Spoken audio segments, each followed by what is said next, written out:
সতীন সতীন সতীন হাই রে শালা সতীন দে সতীনের অত্যাচারে আপনি কোনো সুখ শান্তি পাইতেছেন না। আপনি বড় বউ, ও হইলো ছোট বউ, কিন্তু ছোট বউয়ের পাওয়ার বেশি আপনার থেকে।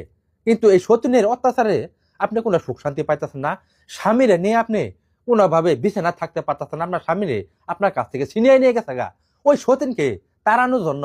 স্ক্রিনে দিয়ে লক্ষ্য করেন, দিয়ে লক্ষ্যটা দেখতেছেন, এই লক্ষ্যটা সুন্দরভাবে অঙ্কন করবেন। কিন্তু আরেকটা জিনিস আপনাদের সংগ্রহ করতে হবে, অথবা শনিবার অথবা মঙ্গলবারের দিন যেই সতীনের আপনি তাড়াবেন, ওই সতীনের শনিবার অথবা মঙ্গলবার দিন 3টা চুল সংগ্রহ করবেন। করার পরে এই লক্ষ্যটা রাখায় এই লক্ষ্যের মধ্যে চুলটা পেঁচাইয়া চুলটা আপনি লক্ষ্য সহ আগুনে জ্বালাই দিবেন। সতীন মাথা খারাপ হয়ে দৌড়বর থাকবো। যেই সতীন আপনাকে অত্যাচার করতেছে, আপনার স্বামীর আপনার বউ থেকে আলাদা করে দিছে, সেই সতীনের আপনার স্বামীর এলাকায় বুক করতেছে। ওই সতীন তাড়ানোর জন্য এই নকশাটা দিলাম, সুন্দরভাবে সঠিকভাবে কাজ করবেন। আর একটা কথা, বহু কবিরাজ দেখতেছেন আইতাছে গেতাছে, কিন্তু কেউ কাজে দিতে পারতেছেন না। অনেক কবিরাজ, কিন্তু কেউ সাথে সঙ্গ দেন না। একটা গান কইছে যে তার দিলে নাই খুদার 100, তার শোনে বাপ রাইখো না।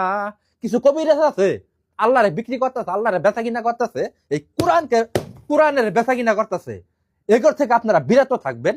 আর আমি যে কথাগুলা বললাম, কথাগুলা মাথার মধ্যে স্মরণ রাখবেন। বাংলাদেশের মধ্যে অনেক কবিরাজের অভাব নাই।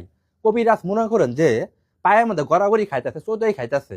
এই কবিরাজের জ্বালায় কোনো দিকে বাইর হওয়া যাইতেছে না, সামনে খালি বাধা সৃষ্টি হয়ে দাঁড়াইতেছে।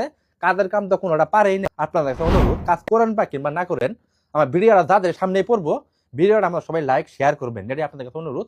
সকলকে ধন্যবাদ। আসসালামু আলাইকুম।